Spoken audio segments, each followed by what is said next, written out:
उसके खिलाफ अगर तुम उठाओगे कुछ तो परमेश्वर तुम्हारी हालत कितनी पतली कर देंगे।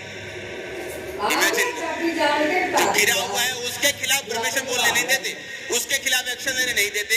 और सोचो जो खड़ा हुआ है, जो गिरा हुआ नहीं है, उसके खिलाफ कोई बोलेगा तो परमेश्वर क्या हालत करेगा।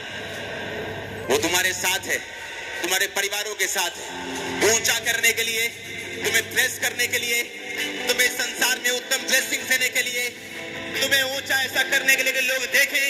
मैंने कहा वो तुम्हारे साथ है यीशु मसीह के नाम में। Hallelujah, hallelujah. क्या चाहते हो तुम? अपने बॉस की बात सुन के यीशु मसीह को छोड़ देना क्योंकि तुम्हें नौकरी प्यारी है? वो तुम्हें खुद बॉस बना दे अगर तुम खड़े रहोगे तो। आज वो लोग जो प्रभाव रखते थे आज खुद परमेश्वर में आना चाहते हैं क्योंकि मैं खड़ा रहा। परमेश्वर, मैं खड़ा रहा, मेरा परिवार मेरे पीछे आया, लोग मेरे पीछे आए, अब वो पीछे आए क्योंकि ये रीजन था। परमेश्वर ने कहा, आपको मालूम जो लोग आपका विरोध करते हैं एक्चुअल में परमेश्वर उनको ब्लेस करना चाहते हैं और शैतान उन्हीं को यूज करता है आपके खिलाफ। और अगर आप उस समय इंसान की शक्ल ना देख के परमेश्वर की योजना को समझेंगे और इंसान को अगर ऑफेंड करना पड़े, नाराज करना पड़े, आप कर देंगे, लेकिन परमेश्वर को पकड़े रहेंगे, आप उसी इंसान की आशीष का कारण बन जाएंगे जो आपका विरोध कर रहा है।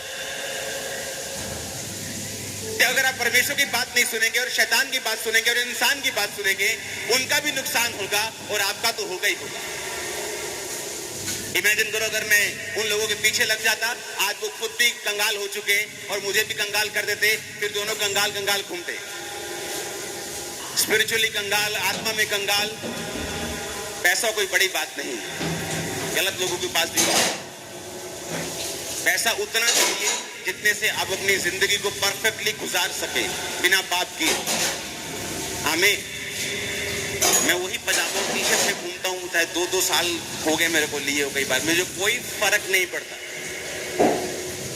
मैं भी आप ही की तरह वो हरी सब्जी खाता हूँ क्योंकि मुझे वेट कम करना है, कभी बढ़ जाता है कभी कम हो जाता है। हालेलुया।